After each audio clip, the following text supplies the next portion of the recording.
So, i-recap po natin yung ating natutunan last week. Natutunan natin last week yung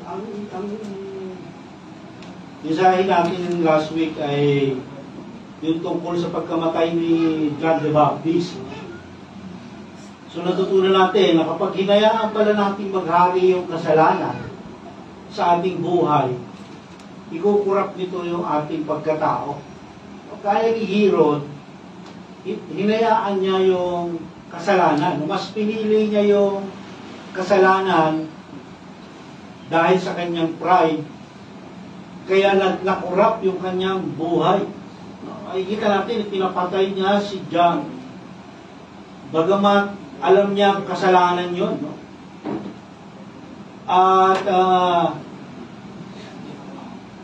dahil sa comfort and pride, kung minsan ginagawa ng tao yung kasalanan kaysa gawin yung tama. No, nalaman din natin, yung acceptance ng truth, katotohanan, ay nagre-require ng pagtalikod sa comfort and convenience. No? Kaya hirap tayong gawin na yung katotohanan. No? Kasi nagre-require nga yun ng pagtalikod sa comfort and convenience. Kasi ayaw natin talikuran yung comfort, no? Hirap tayong talikuran yun kasi masarap no? Meron nga kasabihan, di ba? Kasabihan lang, no? Lahat ng bawal, masarap. Lahat ng bawal, masarap. Kaya, tignan naman natin. Kung ano naman yung matututunan natin doon sa famous story sa Bible, no? Yung feeding of the 5,000. Pinakain ni Jesus yung 5,000 na katao. Ano bang mensahe dito? Ano ba itinuturo ng Panginoon dito? No? So, ang title natin, there's always more. Palaging may mas marami. Galing sa Mark chapter 6, verse 30 to 44. Itong passage na to, hindi na to, pangkaraniwan na to sa atin. Lagi natin itong nadidinig. Lagi itong, pag ka sa Facebook, makikita mo to Tingnan natin, bagamat lagi natin nakikita, ano ba yung itinuturo ng story na to. So sabi sa verse 30, and the apostles gathered together with Jesus, and they reported to him all that they had done and taught. No? So mula last week doon tayo sa yung sinundan nito, story ng pagkamatay ni John the Baptist. Tapos yung sinundan pa ng story ni John the Baptist, yung isinugo ni Jesus yung mga apostol. No? Kaya mula dun sa sinugo ni Jesus yung mga apostol, nagsingit na naman si John the Baptist ng story. Ano tawag natin to? Markan sandwich, no? Si Mark, kung babasahin natin yung gospel ni Mark, palaging ganun ang ginagawa. Nagsisingit siya ng story, kagaya yung nakaraan pa, no? Yung story ni Jairo. Una, nagsimula sa kay Jairo. Tapos, isiningit niya yung story ng dinudugong babae. Tapos, bumalik sa kay Jairo. So, ganun magkwento si Mark, no? Pero may relevance o related yung story na ipinapasok niya. Kaya dito, sa pagkakataon naman na ito, ang story, sinugo yung mga alagad, isiningit na naman ni John ni Mark yung story ni John the Baptist, tapos balik na naman sa mga alagad. So ito na yon, no? Bumalik na nag-shift gear na si Mark, pabalik sa story ng mga apostles, no? So galing na sila sa paghayo. Bumalik na sila, nag-report sila kay Jesus kung ano yung kanilang experience. No? Pinapaliwanag nila. siguro iba-iba yung kwento ng mga alagad. No? Kasi, di ba, nakita natin, in pair, no? Sinugo sila ni Jesus, in pair, pares-pares. Siguro, 12 sila. So, 6 na pares yun. So, iba-iba siguro yung kwento nila. No? Habang nag-report sila kay Jesus.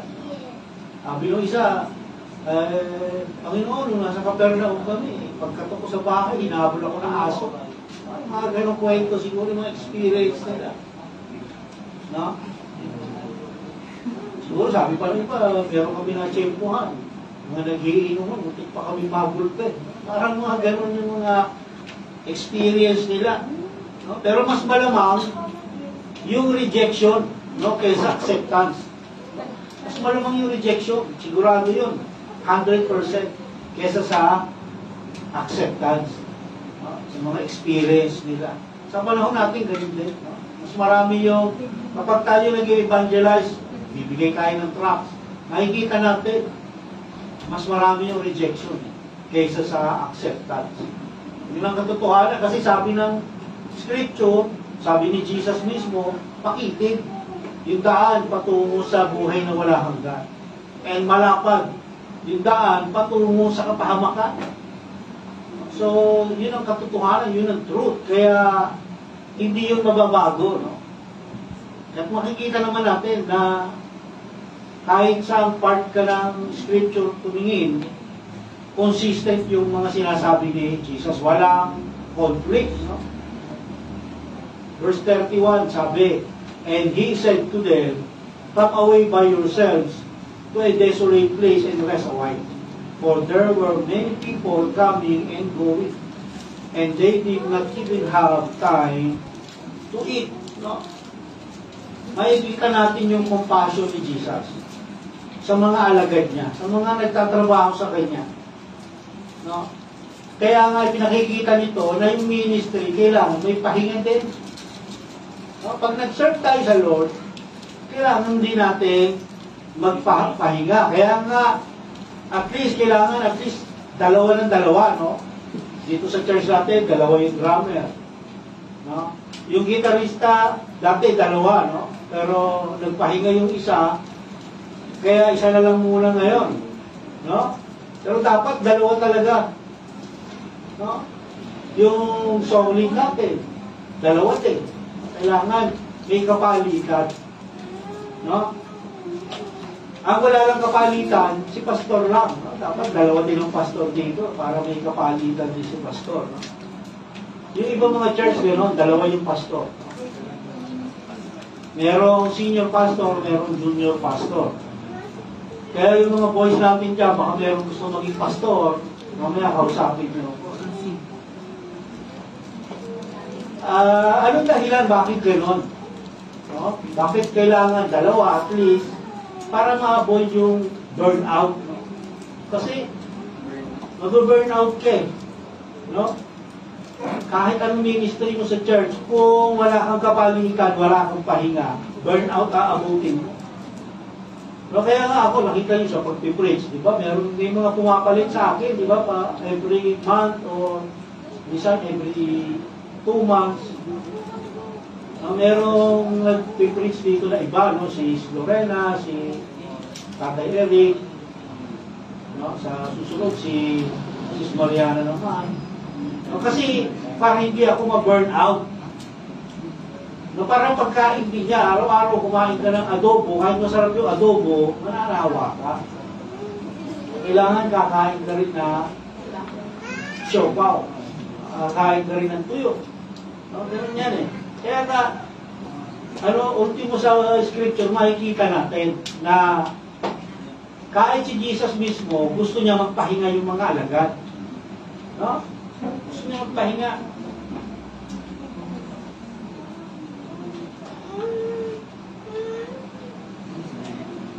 Kaya ang ginawa nila, si Jesus, tsaka yung mga alagad, umiiwas sa mga tao, no? Kasi, nagagaling lang sa paghalo ng mga alagad, eh. Sabi, and they went away in the boat to a desolate place by themselves. So, sumakay sila sa bangka. Di tawid tayo kasi nandun yung mga tao. Makita nila, nandun yung mga tao. Ano nangyari? Verse 33, and the people saw them going, and many recognized them, and ran there together on foot from all the cities, and got there ahead of them.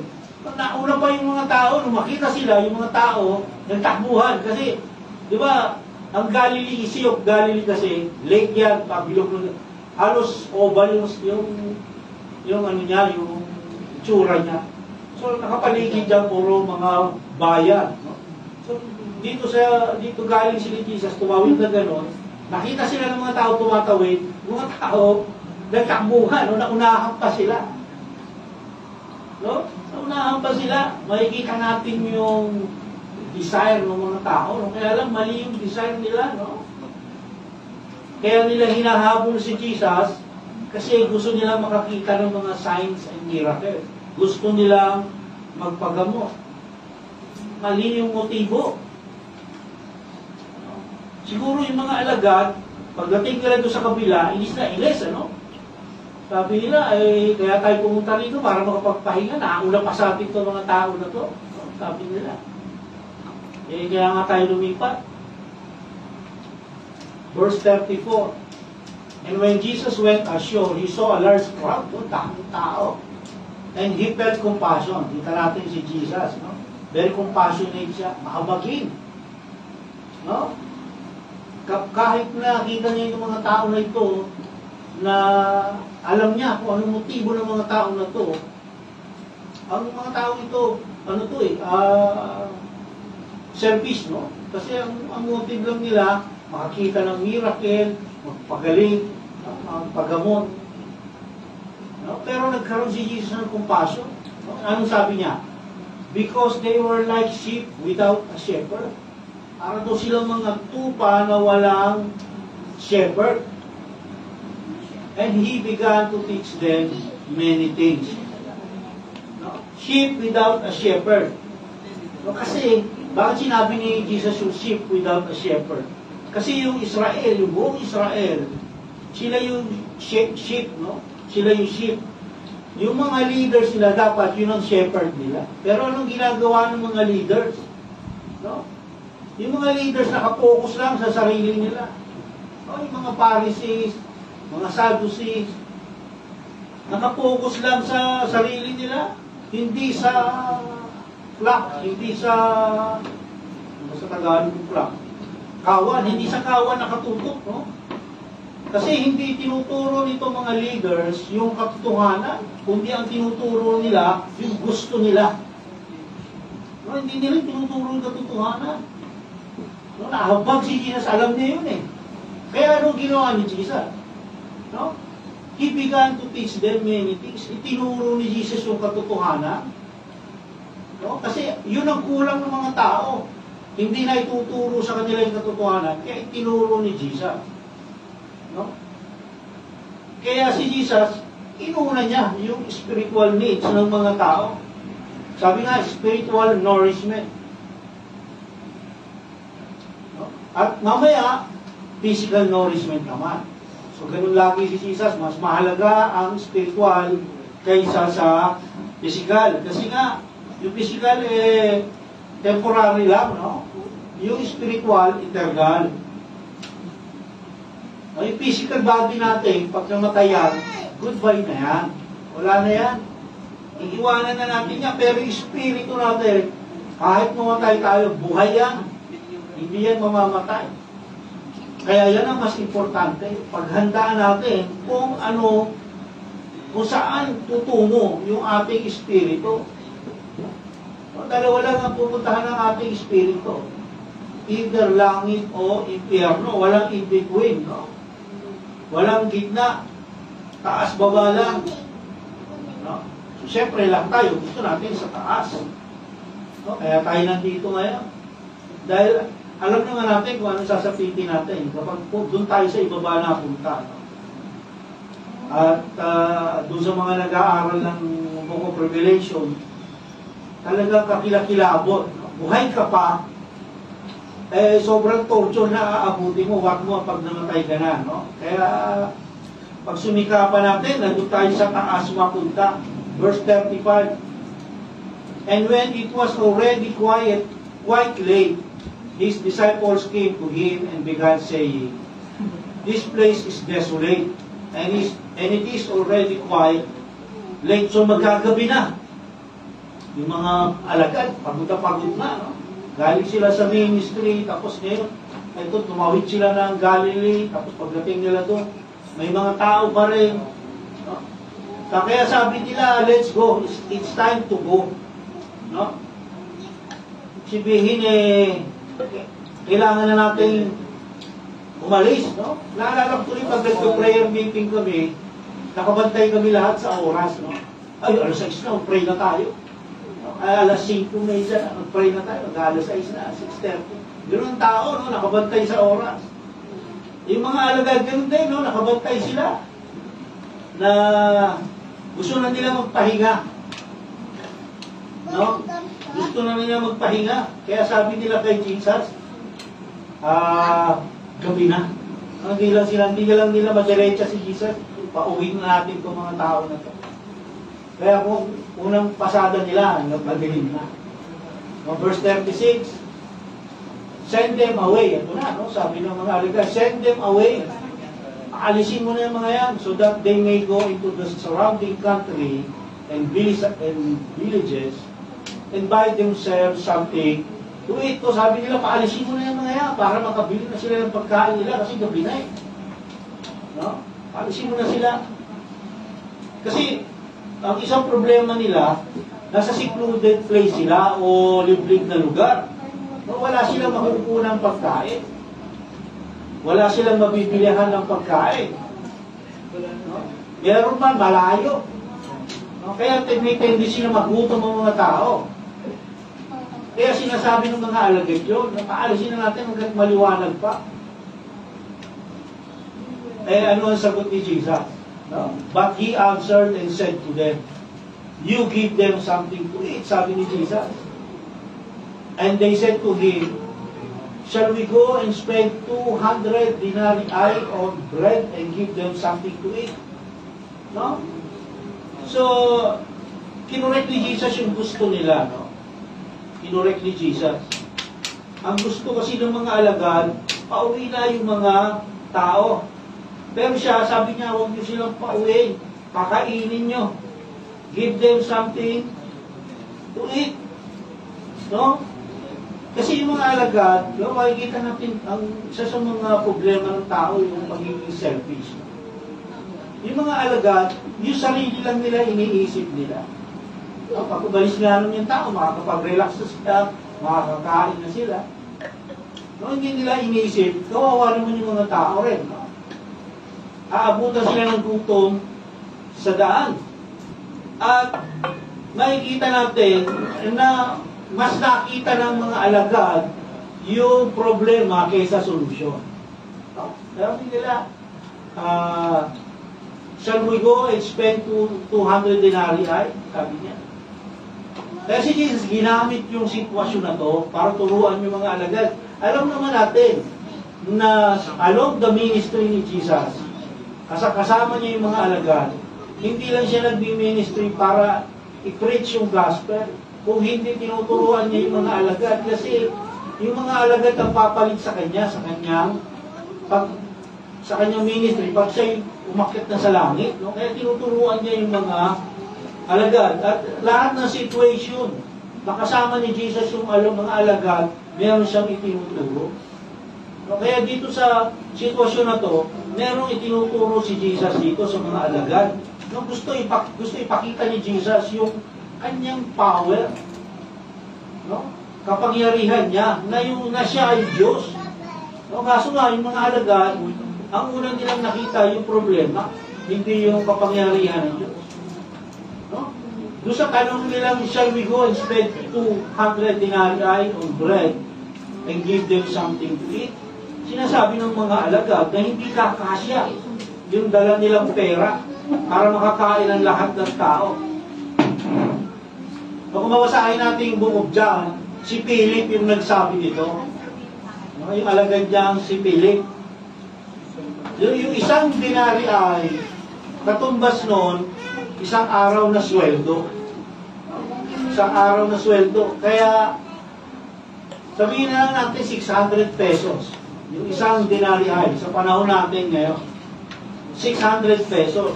So, sabi ni Philip, meron silang 200 denarii. So, 200 times 600, ang hawak nilang pera, 120,000. Laki na, no? 120,000. Pero ang sabi ni Philip, kulang. Gano'ng karami itong tao na ito, kulang yung 120,000 para ipakain. No? Kulang. 120,000, isipin mo yan. Verse 38, and he said to them, how many loaves do you have? Go look, and when they found out, they said, 5 loaves and 2 fish. No? So, sa Book of John, sa isang bata nila nakita ito. No? Sabi ng Book of John. Mayroong isang bata doon, may dala siyang 5 tinapay, 2 isda. Yung isda rito yung ganito lang kalalaki, no? Yung ginagawa, parang dilis na malaki. Tapos, may 5 tinapay. No? So, ipapakita ni Jesus sa kanila kung paano dapat magtiwala sa Diyos. No? Verse 39, and he commanded them all to sit down by groups on the green grass. Sabi ni Jesus, sabihin nyo sa kanila, mag-group sila. Tapos umupo lang sa green grass. So, ibig sabihin, panahon nito, summertime to, no? Kasi green yung grass. At, ipinakikita ni Jesus dito, yung kaayusan. No? Kaya, ang Diyos natin ay Diyos ng kaayusan. Kailangan meron tayong kaayusan. No? Kailangan ipapakita natin bilang mananampalataya, dapat meron tayong kaayusan. Hindi tayo dapat magulo. Hindi tayo dapat harabas, no? Dahil ipinakikita rin ni Jesus dito na magkakaroon na sapat na pagkain sa bawat isa. Kasi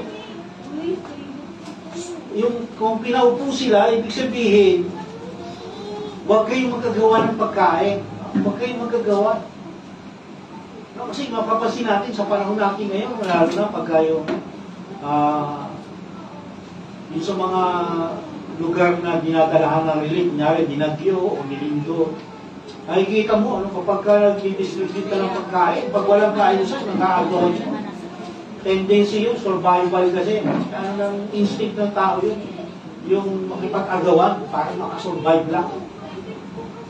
No, kaya sa dagat, sa tubig, pinag-aralan namin noon, kapag ka lumubog ang barko, huwag mo kagad i-rescue huwag mo kagad iligtas yung mga taong nalulunod. Kasi kapag niligtas mo kagad yan, pati ikaw malulunod. Kasi ang tendency niyan, kapitan ka. No? Naranasan ko to eh. Sa 2 pamangkin ko, no? Kakapitan ka talaga niyan. Hanggang sa pati ikaw, bawa 2 hindi marunong lumangoy, nalulunod. I-rescue mo. Pag ni-rescue mo ng gising yan, pati ikaw lunod. Kasi kakapitan ka niyan. Yan ang tao, survival. Hindi ang tao, pati mga hayop, ganyan. Instinct ng human, ng bawat nilalang na may buhay, yung mag-survive. No? Kaya pinakikita ni Jesus ito, gusto ni Jesus yung kaayusan. Mag-group kayo, into 50s, 100s, and then upo kayo sa damo. Upulat. Huwag kayong makipag-agawan. No? Meron kakainin, sapat. Kasi yun ang sinasabi ni Jesus. No? At mapipicture natin dito yung Psalms 23. No? Kasi sa damuhan sila pinaupo. No? Ano sabi ng Psalms 23? Yung shepherd, dinadala niya yung mga tupa sa green pastures. No? Dinadala ng tupa, ng shepherd yung tupa sa green pastures. Verse 40, and they sat down in groups of hundreds and 50s. No? May grupo na 50, may grupo na, marami na to, no? Yung grupo na 50, eh dito wala pa tayong 50 rito. Ito, group of 50s. Marami to. No, nag-group sila, nakaupo. Kung babasahin natin yung Exodus chapter 18, verse 14 hanggang 22, makikita natin, si Moises pinayuhan ni Jethro, yung binan niya. No, kasi stress si Jethro, si Moses, stress siya. Araw-araw, no, ang dami ng mga Israel. Bali sila ng Israel, 2 million sila. Ay, bali sila ng Egypt, 2 million sila. No? Eh, siyempre sa ilang years sila to, 40. So, nadagdagan yun, no? Panigurado, nadagdagan sila.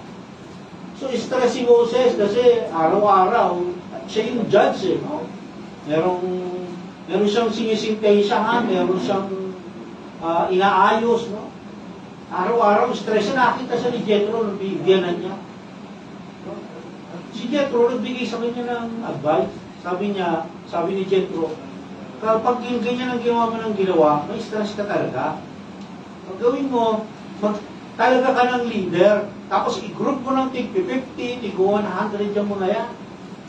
Bawat group of 50, talaga ka ng isa na mag-lead sa kanila, na mag-desisyon kung merong conflict, yun ang mag-desisyon, yun ang mag-decide. No? Judge nga. No? Kaya, yung tradition na yun, yung pangyayari niya, naging tradition yun ng mga Hudyo. Kaya sa kanilang mga festival, pag may festival sila, nag-grouping sila kagaya nito para yung distribution ng pagkain conveniente. Wala, hindi magulo. So, kaayusan pa rin, pinakikita rito. So, ibig sabihin, ang gusto ng Diyos, maging maayos tayo. Isa sa mga karakter dapat ang isang mananampalataya, yung kaayusan. No? Verse 41, and he took the 5 loaves and the 2 fish, and looking up toward heaven, he blessed the food and broke the loaves. And he kept giving them to the disciples to set before them. And he divided up the 2 fish among them all. No? So, ipinagpasalamat ni Jesus yung pagkain. At nung ipagpasalamat ni Jesus, naganap yung miracle. So, ano yung miracle dito? Yung multiplication ng pagkain. No? Kaya nga, kilala itong story na to. No? Sikat na sikat kasi nga dahil dito sa multiplication ng pagkain. No? Isipin mo sa dami nila, sabi kanina 5,000 ha, sabi natin kanina 5,000. Mamaya malalaman natin ng more. Mahigit pala, no? So, dinistribute ng mga apostol yung pagkain. No? So, sabi natin kanina, ang purpose, kaya sila pumunta dyan para makapagpahinga yung mga apostol. No? Pero ano nangyari? Nagtrabaho pa ulit sila. Isipin mo yung distribution ng ganito karami. No? So, yung scene, yung eksena natin dito, si Jesus, nasa taas, no? Kasi bundok to eh. Jesus nasa taas, yung mga tao nakaupo sa gilid na ganyan, sa damuhan, group in 50s and 100s. Then si Jesus, binibreak niya yung bread, no? Then binibigay sa alagad. No? Yung mga alagad naman, daladalhin nila yung pagkain, dinidistribute sa tao. Pag naubos, balik na naman kay Jesus. So, makikita natin, nakakapagod. Nakakapagod yung ginagawa ng mga alagad. Ganun yung pagkain natin spiritually. No, kapag kumain tayo spiritually, hindi pwede isang kainan lang, tigil ka na. Hindi, no, babalik-balik ka sa Lord. Kailangan mo magbalik-balik dyan. No? Yun ang pinapakita ng humility. No, hindi ka pwedeng one time man lang makikinig ng salita ng Diyos, tapos na. No, hindi. Hanggang mamatay tayo, dapat tuloy-tuloy. No? Hindi natin mamememorize ang Bible, Scripture. No? Habang buhay. Kahit yung mga magagaling na mga preacher dyan, no? Gaya ni Eli Soriano. Si Eli Soriano, magaling eh. Pag may nagtanong, basa, sinasabi niya yung verse, no? Pero ako'y naniniwala na hindi niya kabisado ang buong scripture. Kapag meron nagtanong sa kanya na yung live talaga, yung, kasi alam ko scripted yun eh. Yung live talaga, alam ko meron siyang hindi masasagot na iba. Magaling siya, pero alam ko hindi. So, ganun ang pag-serve natin sa Lord. No? Balik-balik tayo sa Lord. Kasi nag-depend tayo sa Kanya eh. Hindi pwedeng one time lang. Bawa, nag-ministry tayo. No? Nag-ministry ako, lalo na, bawa ako, no? Pastor. Pag nag-serve ako, nag-ministry ako, kailangan magpabalik-balik ako sa Kanya. Lord, kailangan ko to, every Sunday. Kasi kung hindi, mag-burnout ako rito talaga sa totoo lang, no? Kung hindi ako, be-bless ng Lord, mag-burnout ako rito, isipin ko, linggo-linggo. No? Na, yung servo, lalo na servo natin, nakasiris tayo sa Book of Mark. No? Hindi naman dyan pare-parehas, hindi kagaya ng, halimbawa, yung mga na-preach ko 3 years ago, pupunin ko, i-preach ko ulit. Hindi gano'n, no? Gano'n, okay lang. Pero hindi, kumbaga, sa pagkain, laging bagong luto ang kinakain natin dito. Laging fresh, bagong luto lagi.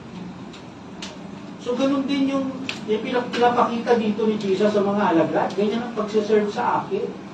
Magpapabalik-balik kayo sa akin. Hindi pwede pag pinahalo kayo, diretso na kayo.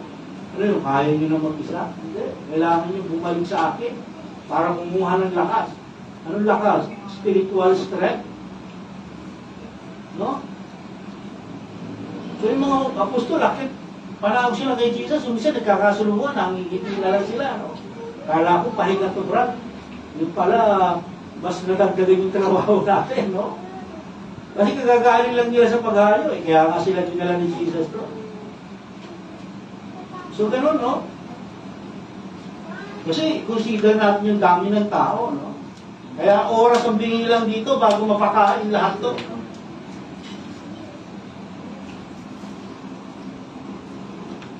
Sabi sa verse 42, and they all ate and were satisfied. Kumain lahat. Isipin mo yun. Satisfied pa, no?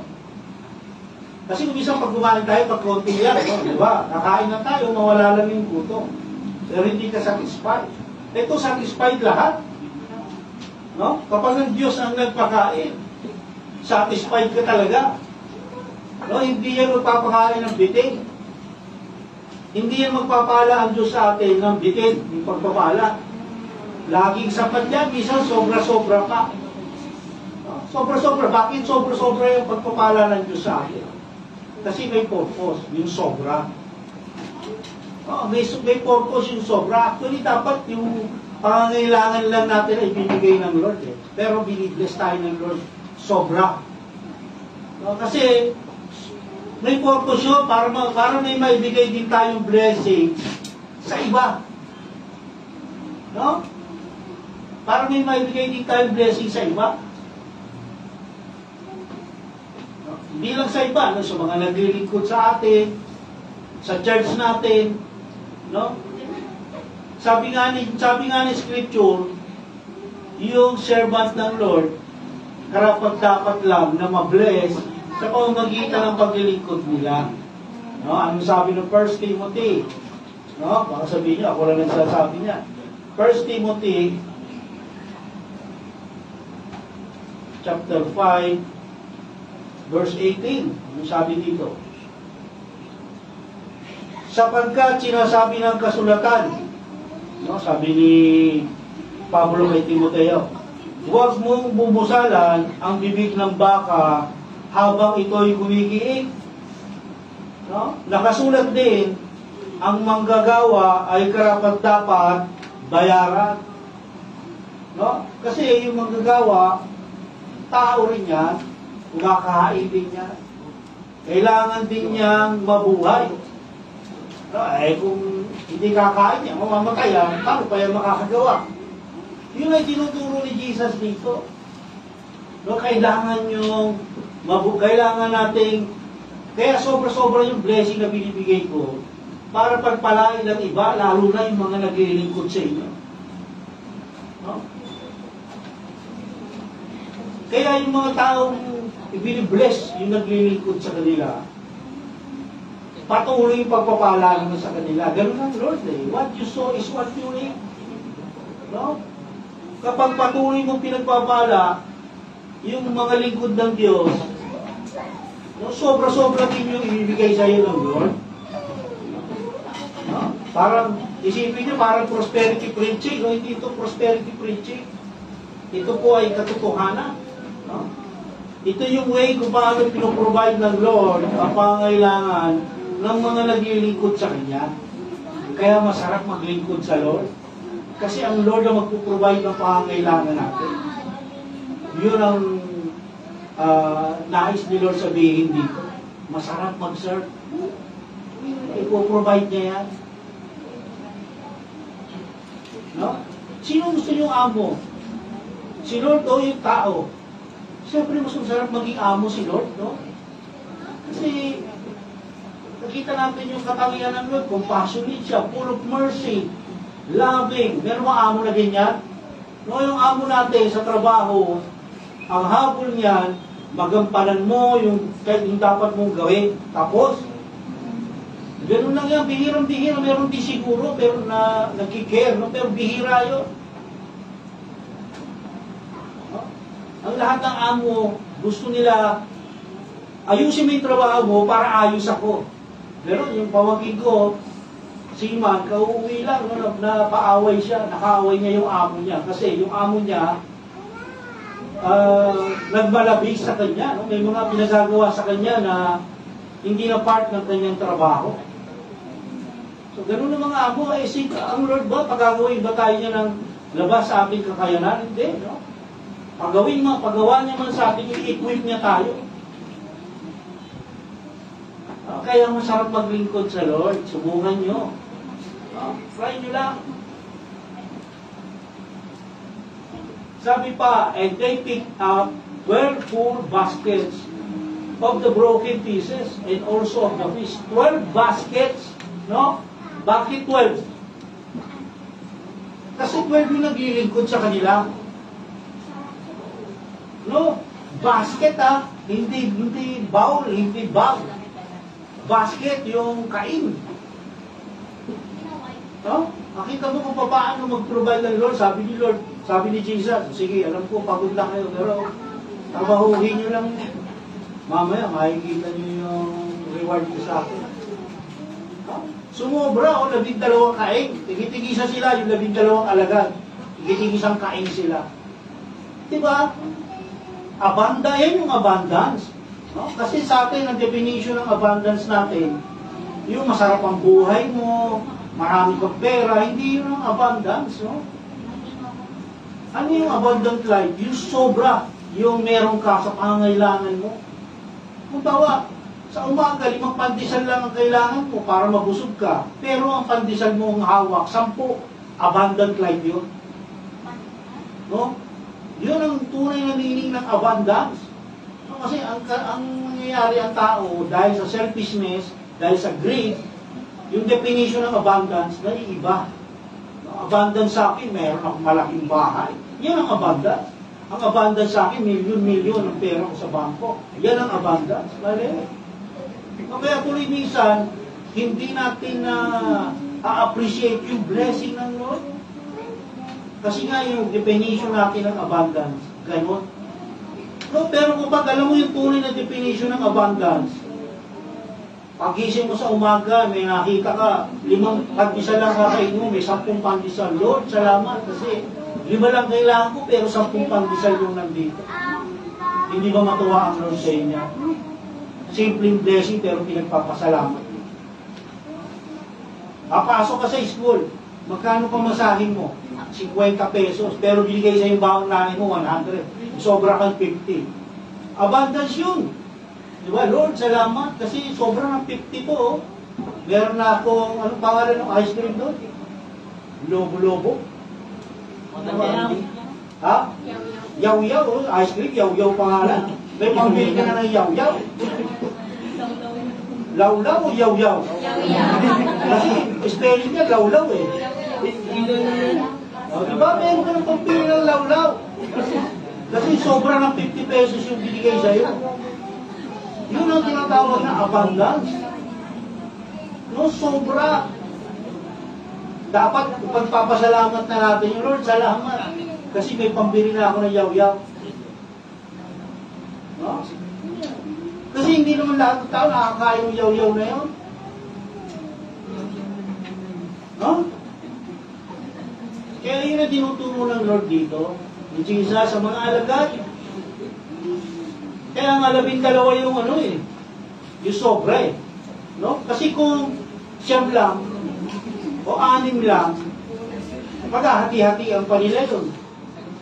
Hindi, sabi nila, tigi-tigisa kayo. Kaya nga ang title natin, there's always more. No? Kasi talagang there's always more. Yung provision ng Lord, more than enough. Kung titignan natin, minsan hindi natin na-appreciate kasi hindi natin tinitignan na yung provision ng Lord, more than enough. There will always be more.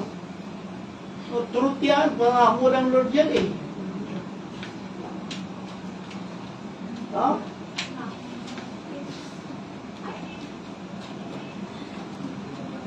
No?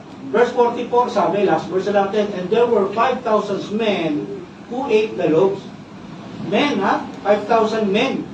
So, wala pa dito, kasi doon nga, walang halaga yung hindi man walang halaga yung babae, sige, hindi sila binibilang, hindi sila pinagsasalita, sa lipunan, wala silang power. Kaya, binilang, yung lalaki lang, 5,000. E paano yung mga babae? Paano yung mga bata? So, minimum, 15,000. No? Minimum, times 3 mo na lang. 15,000 yung pinakain. Kaya nga hindi kasya yung 120,000. Diba? Hindi kasya, dahil ang dami. Isipin mo yan, 15,000. 12 lang yung alagad.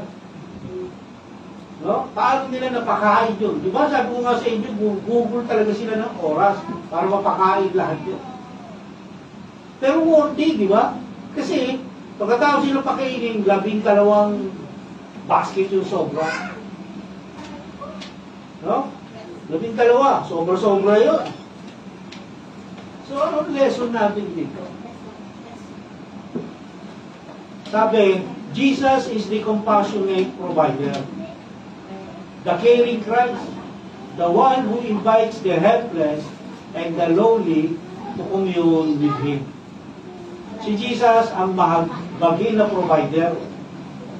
No?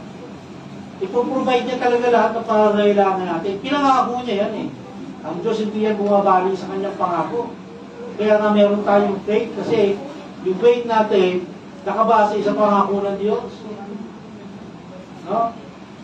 Ang nagmamalasakit ng Kristo. Siya yung Savior natin na nagmamalasakit sa atin. No? Hindi niya sasayangin yung ginawa niya. Para i-break lang yung kanyang promise. Inalay niya nga yung buhay niya. No? Ang nag-aanyaya sa mga walang kakayanan at mababa ang mababa upang makipagliig sa kanya. Ini-invite niya yung compassion ni Jesus sa mga low. No? Kaya gusto ng Lord, humble tayo. Eh kung magyayabang ka, kayo mo po. No? Hindi ko kailangan ng Diyos. Daming pera. Magkasakit ako, meron ako pa-hospital. No? Hindi nahahabag ang Diyos sa mga gano'n.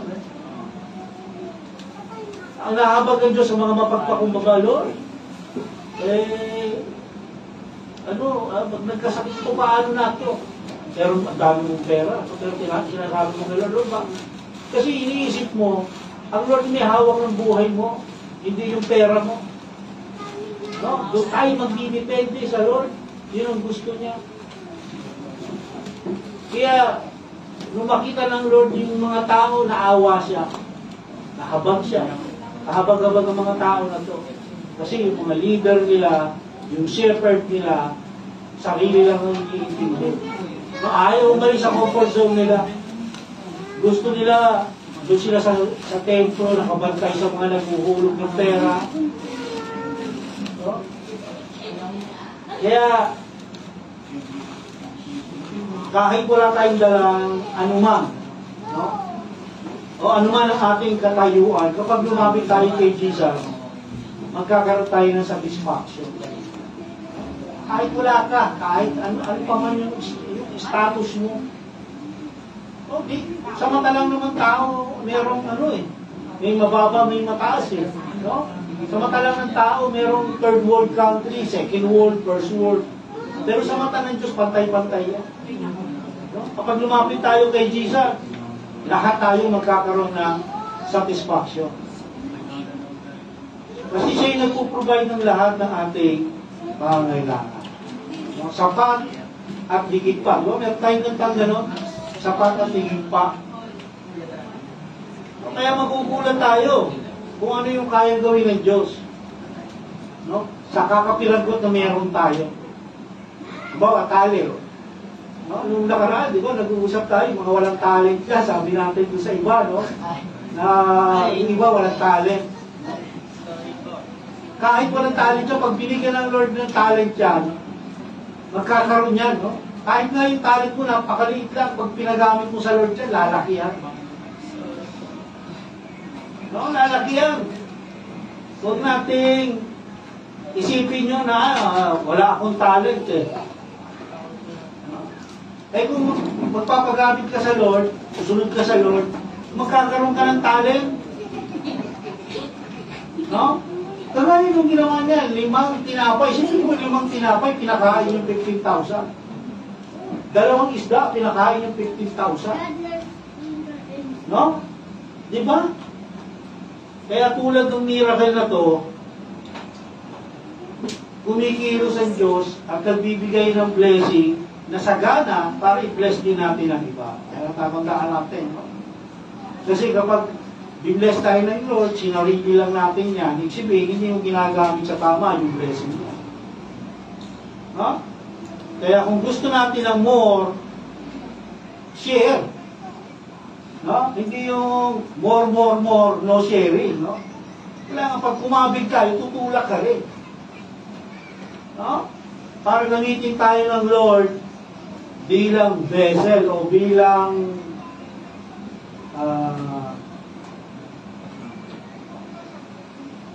bilang ano niya, no? Yung tagahatid niya ng pagpapala. No? Kailangan ipakita natin na kaya natin i-handle yung blessing na ibibigay ng Lord sa atin. Para patuloy niya tayo i-bless. Kasi kung binless ka, sa akin lang to. Hindi pwede ibigay sa iba. Sasabihin na, di ko pala kayang i-handle yung blessing ko. Diyan ko ka na. Hahandle ako ng iba na marunong mag-handle. No? Ano ba yun? May kanta na share your blessing. One by one, parang ganun pa, no? So, yun ang mensahe ng message na to, no? Tatandaan natin, si Jesus, kapag, lalo na sa gospel, no? Kaya masarap unahin ang gospel sa pag-aaral ng scripture. Marami tayong matututunan. No? Kasi, makikita natin, si Jesus, tinuturuan niya yung mga alagad kung paano dapat mamuhay sila. So, hindi yung tinuturo ni Jesus sa mga alagad, hindi lang para sa kanila yun, para din sa atin. Dahil tayo yung mga followers din ni Jesus. Kaya dapat nating sundin yung inuutos ni Jesus sa mga alagad. Okay?